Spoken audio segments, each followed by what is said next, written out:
En France, au 30 juin dernier, 11 600 communes disposaient déjà de la fibre optique. 20,5 millions de foyers pouvaient bénéficier de cette technologie qui permet d'avoir accès à une connexion de meilleure qualité.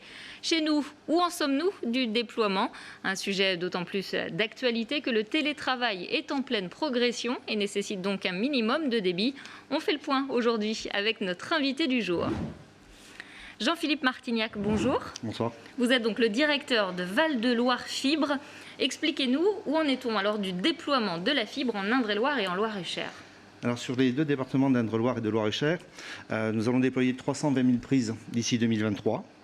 Ça représente 188 000 prises dans le département d'Indre-et-Loire. Qu'est-ce qu'une prise? Qu'est-ce qu'une prise? Une prise, c'est la prise qui permet d'amener le signal de la fibre optique dans chacun des logements, administration, entreprise. D'accord. C'est la même prise que celle que vous avez pour votre ligne téléphonique dans votre salon. Donc effectivement, nous allons construire ces 120 000 prises jusqu'en 2023. Oui. À date, aujourd'hui, nous avons construit 38 000 prises. C'est un peu plus de 1000 prises par semaine. On progresse sur le déploiement. On sera à 2000 prises par semaine dans le courant de l'année 2022, afin de réaliser les 320 000 prises au terme de l'année 2023. Alors demain, si j'ai bien compris, vous deviez inaugurer le dernier nœud de raccordement optique en Indre-et-Loire. Ça veut dire quoi? Alors, un nœud de raccordement optique, c'est un des 96 points de départ du réseau sur les deux départements. Oui. C'est un équipement d'une quinzaine de mètres carrés dans lequel nous-mêmes et les opérateurs installent l'ensemble des équipements techniques et électroniques qui vont permettre le fonctionnement du réseau. Depuis ce nœud de raccordement optique, on va tirer des câbles. En tout, sur l'ensemble du projet, on va tirer quand même 27 000 km de câbles sur les deux départements. Ah oui. Voilà, alors c'est pas, on ne va pas tirer 27 000 km à Preuilly, mais depuis ce nœud de raccordement, on va alimenter 3800 foyers, entreprises ou administrations.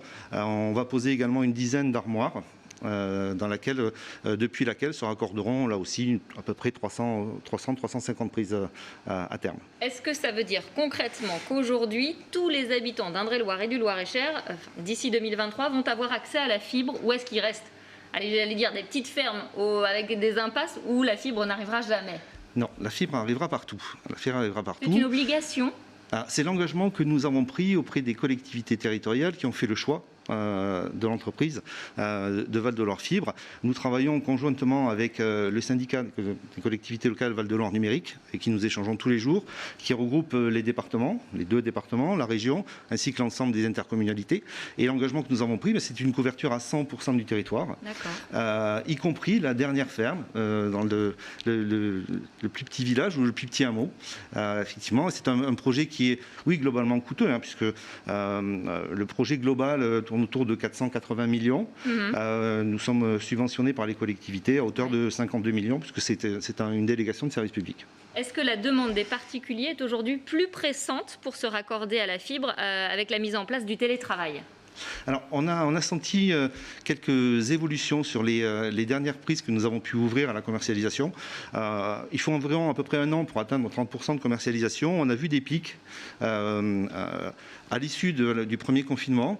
Là aussi, on sent bien qu'il y a une attente sur l'ensemble des prises que l'on distribue. Et effectivement, la courbe de commercialisation est un peu plus rapide aujourd'hui. Vis-à-vis de la 5G, c'est une technologie qui a peu de détracteurs finalement? C'est totalement différent. La 5G est une technologie hertzienne. Nous tirons du câble de la fibre qui serpente en ville, qui serpente en sous-sol, qui serpente sur. Nous utilisons les infrastructures existantes des poteaux d'électricité ou de téléphone, mais également en enterré. Et donc c'est un câble qui va remplacer à terme le câble de cuivre qui vous amène le téléphone chez vous. Très bien. C'est de la fibre optique, c'est du verre. C'est du verre, ce n'est pas du cuivre. Ce n'est pas du cuivre, c'est du verre. Écoutez, merci d'être venu nous expliquer le déploiement de la fibre. Merci beaucoup.